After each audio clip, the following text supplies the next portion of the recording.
Mass click poster வெளியீட்டு விழாவில் Rotarian doctor K Srinivasan அவர்கள் கலந்து கொண்டு சிறப்பிக்கிறார். மத்திய அமைச்சரவை கூடி முக்கிய முடிவுகளை எடுத்து வருகிறது. இதோடைய மையமான அஜெண்டா நீட் தேர்வு விவகாரத்தில் கடுமையான சட்டங்களை கொண்டு வரதுக்கான அமைச்சரவை ஒப்புதலை பெறுகிறது.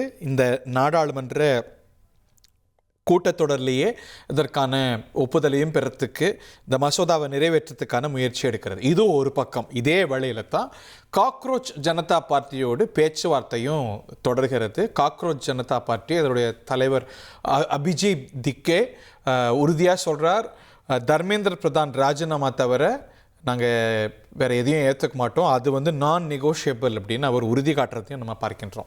காங்கிரஸ் கட்சியுடைய செய்தி தொடர்பாளர் இனியன் நம்மோடு இணைந்திருக்கிறார். பட் இவங்கள்ட்ட ஒரு ஃப்ளெக்சிபிலிட்டி இருக்கா? இப்போ உங்கள் கட்சியவே இவங்க அணுகக்கூடிய விதத்தை நீங்கள் பாருங்கள்.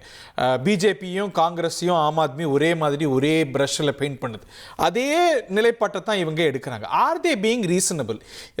இந்திய மாணவர்களுடைய ஏக பிரதிநிதிகளாக இவர்களுக்கு ஒரு அவுட் சைஸ்ட் இம்பார்ட்டன்ஸ் கொடுக்கப்படுறத நம்ம பார்க்கலையே. இன்னைக்கு காங்கிரஸ் கட்சி ஒரு grand old party of India, நீங்க நிலைப்பாடு எடுக்கிறீங்கன்னா அது புரிந்து கொள்ள முடிகிறது. Are these representatives of Indian youth? இவங்க தான் ஏக பிரதிநிதிகளா?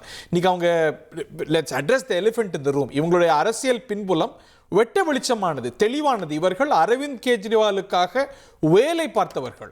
இதுதான் அவங்களுடைய பின்புலம். இன்னமும் கூட அவரோடு தொடர்பில் இருப்பவர்கள். ஸோ இவங்க தான் நாட்டுடைய ஏக பிரதிநிதிகளாக நம்ம என்டார்ஸ் பண்ண முடியுமா? காங்கிரஸ் கட்சியும் அதை ஏற்றுக்கொள்வது அப்படிங்கிறது பொறுப்பான செயலா? இல்ல, நாம அவர்கள் ஏக பிரதிநிதிகளா அப்படின்னு கேள்வி கேட்கிற இடத்துல நாம இருக்கிறோமான்னு எனக்கு தெரியல. ஆனா அந்த போராட்டத்துல கலந்துகிட்ட இல்ல கேக்குதுங்களா? கோ ஹெட். ஆனா போராட்டத்துல கலந்துகிட்ட இளைஞர்கள் அவங்களதான் பிரதிநிதிகளா கருதி இருக்கிறாங்க. அப்படிதான் நீங்க பாக்கணும்.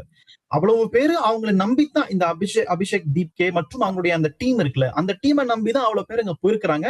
அவங்க பேசுறது யாரும் பேசக்கூடாதுன்னு சொல்லல. சோ அவங்க ஒரு பிரஷர் குரூப்பா செயல்படுறாங்க. அவங்க ஒரு பொலிட்டிக்கல் அஜெண்டா இருக்குதானே. இவங்க எல்லாம் நீட் மாணவர்கள் இல்ல, நீட் தேர்வு எழுதினவங்க இல்ல.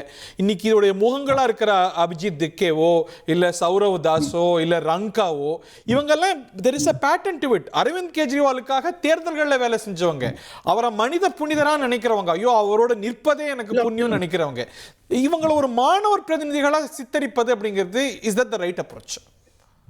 இல்ல நீங்க எல்லாரும் பல கட்சிகள் வந்திருப்பாங்கல்ல சார். ஆம் ஆத்மி கட்சியில இருந்திருக்கலாம், இப்ப அது தொடர்பு இல்லாமல் இருக்கலாம். இப்போ ஒரு சமூக நோக்கத்துக்காக அவங்க போராடலாம். அதற்காக இன்னும் ரூட்ஸ் ஆம் ஆத்மியில தான் இருக்குன்னு எப்படி நம்ம கன்க்ளூட் பண்ண முடியும்?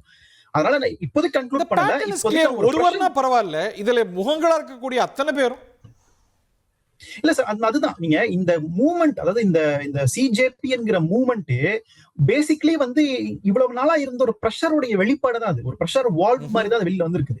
அன்எம்ப்ளாய்மெண்டா இருக்கலாம், அல்லது கவர்மெண்ட் வேலைகள் குறைஞ்சதா இருக்கலாம். இப்படி பல பிரச்சனைகளுடைய கன்சாலிடேஷன் அவுட்கம் தான் இந்த சிஜேபி. இந்த அவுட்கம் தான் ஏற்கனவே ஆம் ஆத்மி நீங்க இல்லையே. அது it's also reason for you to Pander இல்லையா? இன்னைக்கு நாட்டுடைய பிரதான எதிர்க்கட்சி, நாடாளுமன்றத்தில் அங்கீகரிக்கப்பட்ட கட்சி காங்கிரஸ் கட்சி. இன்னைக்கு மக்களுடைய கிரீவியன்ஸோடைய ரிட்ரஸல் மெக்கானிசமா எதிர்க்கட்சி இல்லாம இன்னைக்கு யாரோ இருக்காங்க அப்படின்னா it's a matter for your concern.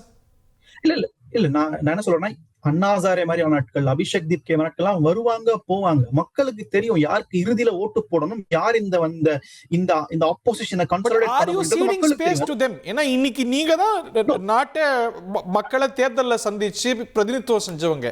இன்னைக்கு are you seeding the space to them? இல்ல எங்க ஸ்பேஸ் அவங்க எடுக்கலாம் முடியாது. பொலிட்டிக்கல் ஆர்கனைசேஷன் தான் மக்கள் எப்பவுமே ஆதரிப்பாங்க. அது பின்னாடி வரும், அது ஆட்டோமேட்டிக்கலி மாறலாம், ஏன்னா கன்வெர்ட் ஆகலாம். ஏற்கனவே அண்ணா ஹசாரே மூவ்மெண்ட் எப்படி பாஜகவை நோக்கி நகர்ந்ததோ அந்த மாதிரி இது காங்கிரஸ் நோக்கி நகரலாம். பட் நாங்க ஆசைப்படல, அதுக்கான எந்த எஃபர்ட்டும் நாங்க போடல. இயற்கையாகவே எங்க நோக்கி வரும் நான் நினைக்கிறேன்.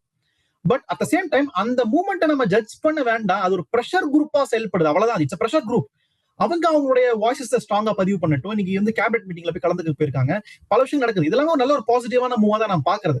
அதனால அவங்க காங்கிரஸையோ பாஜகவையோ இந்த எக்ஸிஸ்டிங் ஸ்ட்ரக்சர்ல வீழ்த்தலாம் முடியாது. அது எனக்கு நம்பிக்கை உண்டு. அதுதான் இந்த நாட்டுடைய அடிப்படையாவும் இருக்கு.